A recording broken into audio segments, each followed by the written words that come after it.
Hi guys, I've been saying for a while that it's important that people who used to vote Tory or backed Brexit are willing to admit that they were wrong. But the next step must be to punish the party at the next general election. Now, a lady called Sam phoned Nick Campbell's show to explain how she used to vote for the Conservatives, but the lies over Brexit and the damage it's done to her company means that she won't support the party in the future. Are we starting to see a massive backlash that perhaps was triggered by Boris Johnson's resignation? Well, have a listen.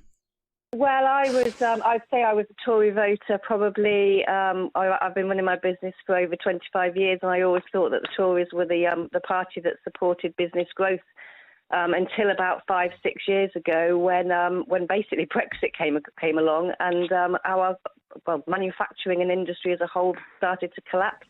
Prices went up. And inflation started to rocket, and to bring that onto the Partygate and Boris Johnson, etc., and what's happening now, is, as far as I'm concerned, it's an old boys' club, and they've been lying to us for many, many years, probably forever, because they think that they are above the rules that we all have to adhere to, and they just show us pure arrogance, to be quite honest with you. It's just misadvertising, propaganda, the NHS bus. They've been lying to us all of the time because they only have their own interests at heart at the end of the day. Inflation is still going to carry on. Brexit is not done. And the amount of people that keep saying that Boris Johnson, one of his great achievements is Brexit, it has not been done. It's still hitting industry hard. Our prices are still going up. We're still having to add costs to manufacturers. It still hasn't hit the shops. And there's still the Northern Ireland Protocol, which has not been achieved. It has not been finished. And they just lie to us. They just lie to us. And as a business owner and how it's been hit, how we've been hit, I can only tell the BBC public. The BBC doesn't really mention Brexit very often, but I have to say this is hitting the country hard, and they lie to us, and they always have. You can say whatever you want. That's the whole point of this. If you don't think the BBC Yeah. Okay, but the problem with the BBC, and I'll come back to the other points in a moment, the problem with the BBC over the last number of years, it's changed recently, yes. That's good. It's changed. But in the run-up to the Brexit vote, and even after that, people like Nigel Farage were invited on almost a daily basis. And he used that as a platform to present leaving the EU, or Brexit, it wasn't called Brexit at the time, but leaving the EU as a panacea to all problems. People can't find a job. Well, we need to leave the EU. NHS waiting lists. Well, if we leave the EU, it will free up the doctors. It will reduce the waiting lists. Housing. We need to leave the EU. So Nigel Farage was a sort of placeholder for the BBC. Whatever the topic, we needed a guest. Well, Nigel Farage was always available, so put him on the show. And he'll just talk about, leaving the EU as a solution to all problems. And he didn't really receive a lot of pushback.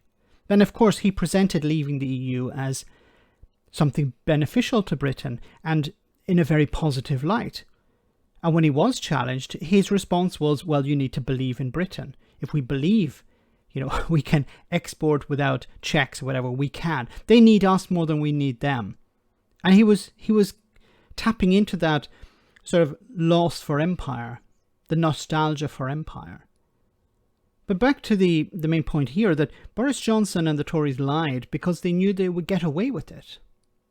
They could say whatever they wanted about Brexit, they would get away with it.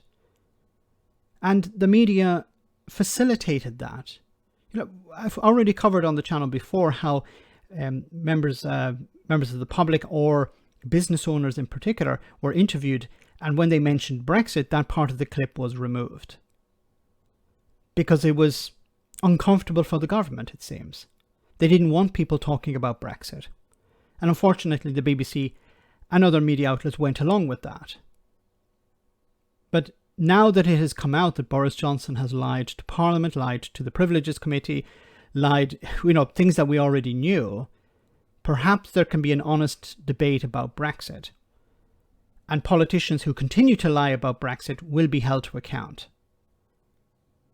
But you need a robust media to do that. You need journalists free to do that. They have to feel comfortable in their position that they can challenge things like that.